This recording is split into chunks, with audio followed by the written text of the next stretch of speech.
Let's try and make sense of what's happening on ground. I have the best panel of experts joining me on this India Today special broadcast. I want to begin by introducing Air Marshal Anil Khosla, former Air Officer Commanding-in-Chief, Eastern Air Command. Also with me is Vice Admiral Shekhar Sinha, former Flag Officer Commanding-in-Chief of the Western Naval Command. With me is also General Subdeep Sangwan. He's commanded his battalion, brigade and division right here in the Tawang sector, and also Colonel S. Dini. Colonel Dini, of course, commanded his battalion in the Pangong Tso in eastern Ladakh. But Air Marshal Khosla, to you first, sir. An exercise for complete air dominance. What does this mean, sir? Yeah, so Air Force conducts exercises regularly, and either in each command exercises every year, and the Eastern Air Command also is conducting the exercise. And these idea of these exercises to synergetically exercise all the components of warfare. Okay, the air warfare, all the components which you had listed out earlier, transport, fighters, UAVs, recce aircraft, helicopters, I mean, you name it. And also synergize with the other sister services and the ground forces. And these exercises generally, basically, idea is to, replay your strategies, your plans, your objectives, and see how they are and what are the gaps, subsequently learn lessons out of it, and in a planned manner, plug in these gaps subsequently. Okay. Yeah, Gaurav. So we dominate the ground, General Sangwan. We were told that this is an area in Tawang, and especially where the friction took place, India is well and truly in control, and men and material, knowing what's happening on the other side of the hill, men and material could quickly be moved around. What does this mean when analysts say that India is truly in control of this sector? Gaurav, allow me to say one thing, that usually we talk of Tawang as a territorial issue only, but we have to take cognizance of the fact that Tawang has got significance both geographically, historically, as well as religiously. Now, the area where this dispute has taken place, or this minor skirmish was there, this is the Yangtse area, which is significant for us and for them because we are dominating the watershed. We have tremendous positional advantage there, which we cannot let go. By virtue of being there, we have to ensure that not only do we occupy it, but we are able to move there faster, at a faster pace, able to ensure our supply chain management, and ensure that our junior leadership there is empowered to take decisions right on the spot rather than looking backwards for the decisions. That is the significance of this area. Unless we do this, it will be difficult to hold at that place.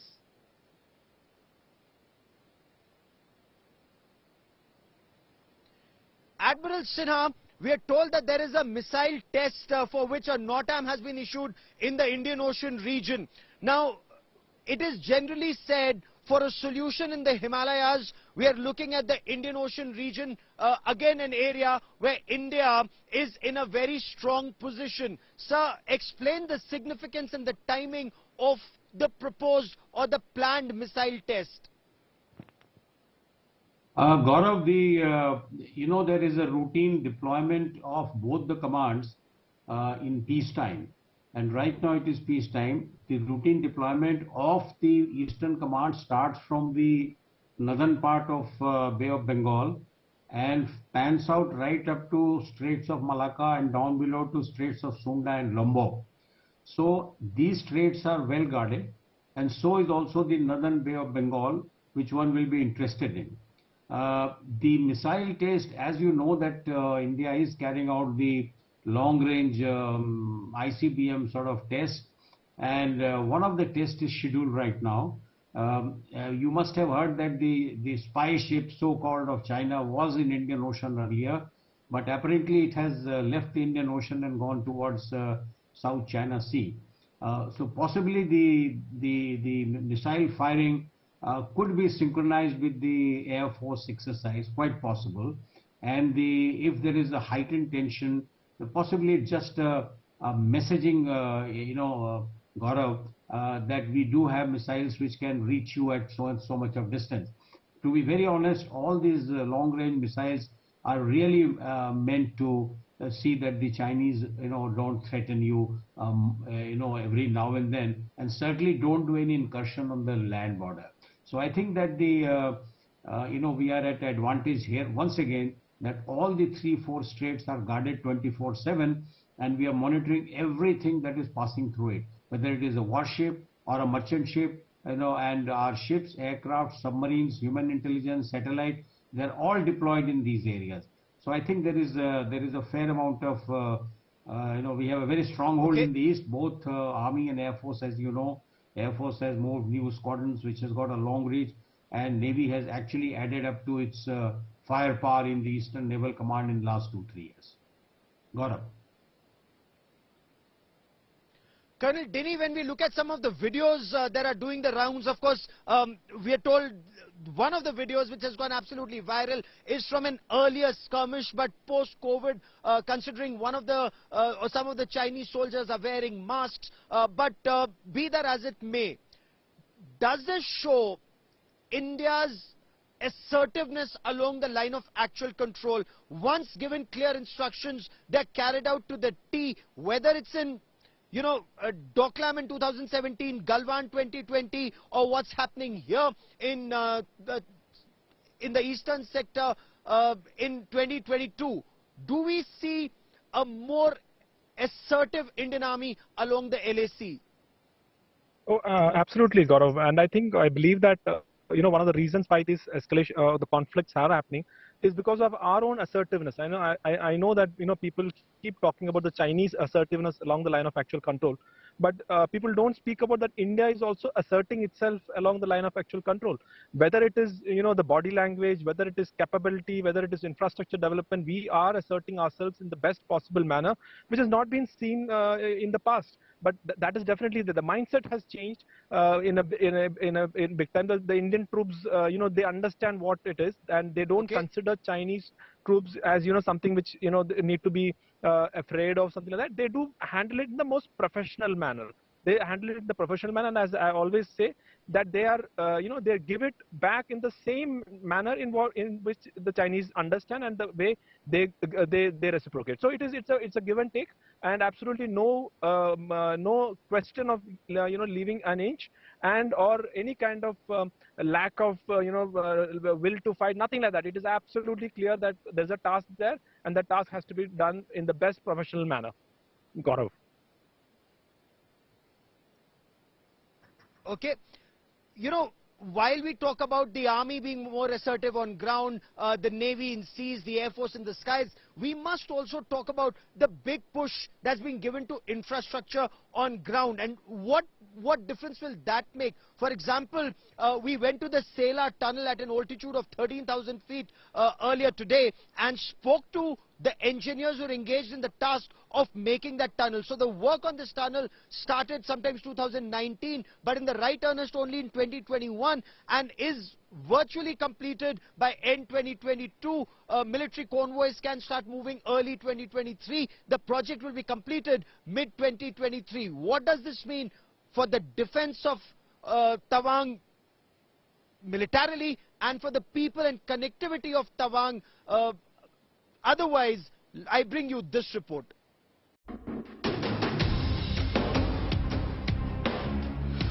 It's India's big infrastructure push along the China border in Arunachal, the game-changer tunnel for strategic movement of troops.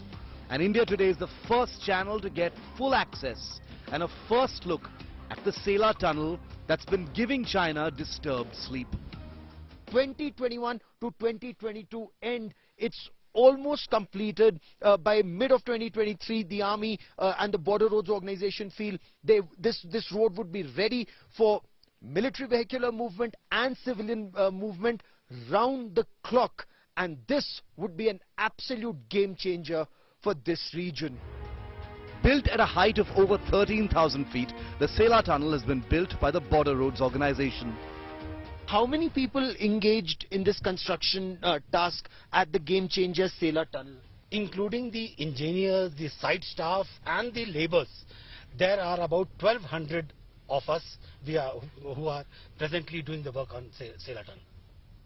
As far as, whether it's troop movement or civilian movement, What will this tunnel do? What difference will it make to the lives of people who live in Tawang and for the defense of Tawang? Actually, the main, the BCT road, the NH, when we come to the Sela top, it is a bit narrow, and it is covered with snow during the winter season for about 3-4 months. So every year there is a huge traffic jam during the snowfall. What this tunnel will do, it will be an all-weather tunnel, because this we are making it on the western part of the ridge where the snowfall is very less. So it will be an all-weather tunnel. It will be not only beneficial for our troop movement, but also for the people of Tawang, who can have a thorough traffic throughout the year. The Balipara Charidwar Tawang Road, or the BCT Road, is the lifeline of Tawang district. It serves the operational requirements of the Indian Army to the border areas with Tibet, and also provides connectivity to the civilian population here. The Sela Tunnel will reduce the distance by 6 kilometers and cut travel time by nearly an hour, even during peak winter when the area gets covered in snow. Does work continue even in this temperature? We see a lot of work happening and it's very cold. It is very cold, you know. We work from the temperature range of, you know, plus 25 right up to minus 15. You know, yes, sometimes in the winters we have to suspend our concreting works, because if it goes below 10, below minus 10, we do not get the right concrete strength. But otherwise, you can see through the tunnel we are working. We are doing our excavation works, we are doing our waterproofing, we are doing the work on the approach roads, we are doing a lot of work for the approaches of our bridges. So all of that is being done as of now. How cold is it, you know, now, and when the work happens later in the day? And is this work 24/7? know, after 1 in the afternoon, the sun goes down and it becomes extremely difficult for these guys to be able to do work. You see behind us, people have already lit a fire. You know, they keep warming their hands and they work, but they work across the whole day. We are in fact working on 4 shifts. We work 24/7, 365. We have a dateline to deliver, and I'm sure that with the kind of people we have on the site here, we'll be able to do that. The foundation of the Sela Tunnel was laid by the Prime Minister on the 9th of February 2019. The project consists of 2 tunnels. Tunnel 1 is 980 meters long and Tunnel 2 is 1555 meters long. The construction started on the 1st of April 2019. Is this the tunnel that now has China worried? With Gaurav Sawant in Tawang, Arunachal Pradesh. Bureau Report, India Today. General Sangwan, what does the Sela Tunnel mean for troops on ground and also for civilians of Tawang? What will this tunnel actually mean on when it's finally done? Gaurav, fortunately, when the reconnaissance of this tunnel was being done, that time I was the GOC there in 2016. This is a much awaited step and a much awaited infrastructural development. It will not only speed up our induction, but will also ensure that the reinforcements can move faster, the supply chain management in terms of administrative convoys, the movement of ammunition, etc. will be speeded up, and that will boost our operational preparedness not only prior to the battle or even when the battle is joined hands. So this is one thing which will reduce the time, induction time, this will reduce the reaction time, this will give us immense impetus as far as our movement on this road is concerned. So that is where it is very, very significant development. We should also know we are only talking of infrastructural development. Let me also tell you that one of the potent formations which has come up is the Mountain Strike Corps. That is also something which has been an irritant for China, because from a policy of dissuasion, we have now gone into a policy of deterrence. So that also somewhere plays on the minds of Chinese, that there is a force which is there to reckon with. These are few things which will definitely make a difference as far as infrastructure and the force restructuring is concerned. Gaurav.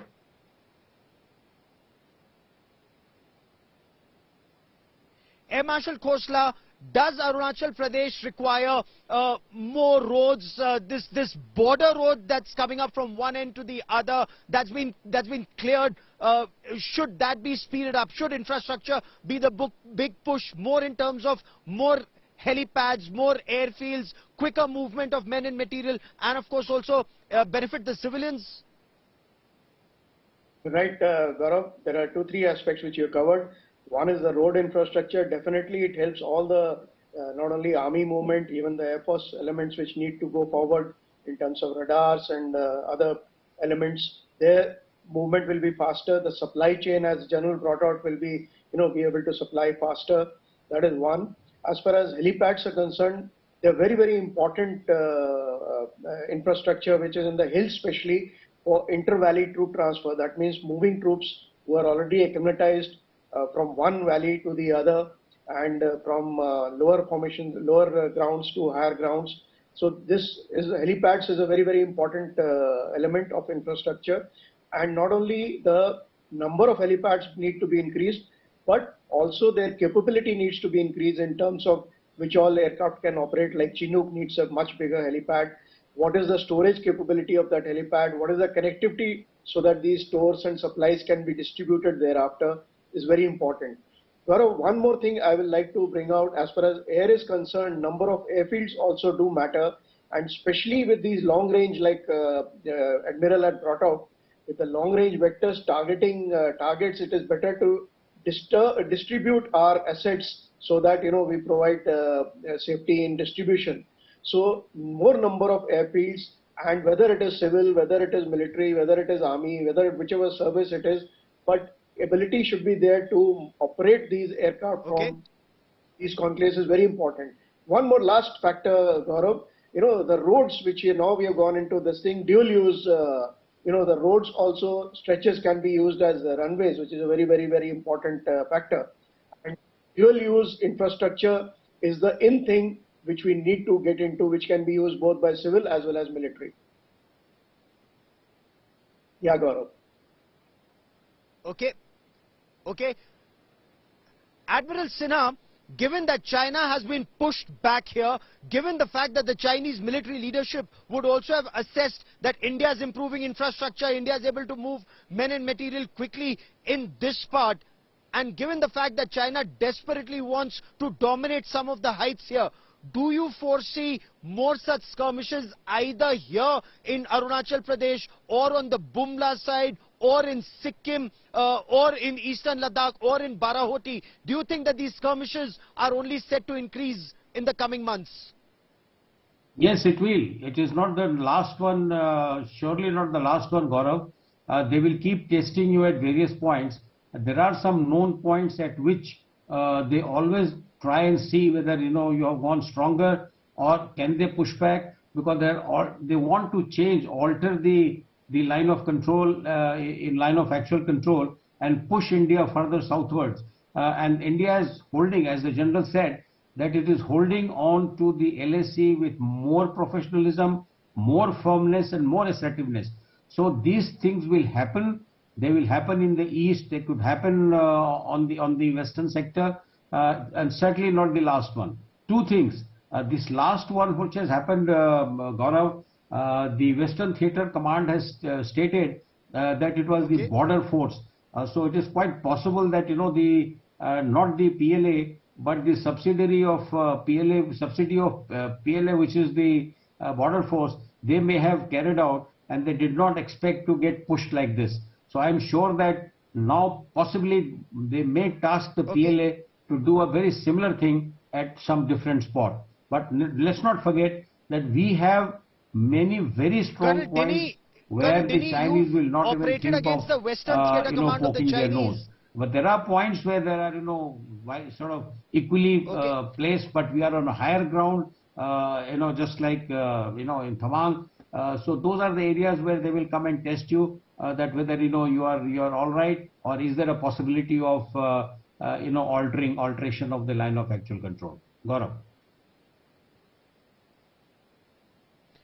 Colonel Dini, do you also see escalation happen either in this sector or in Sikkim or Ladakh in the weeks or months ahead? Yes, Gaurav, this will happen. And the frequency with which, like for last 2.5 years, there was a pause. But I think now, once again, you will find the escalations, this kind of skirmishes increasing.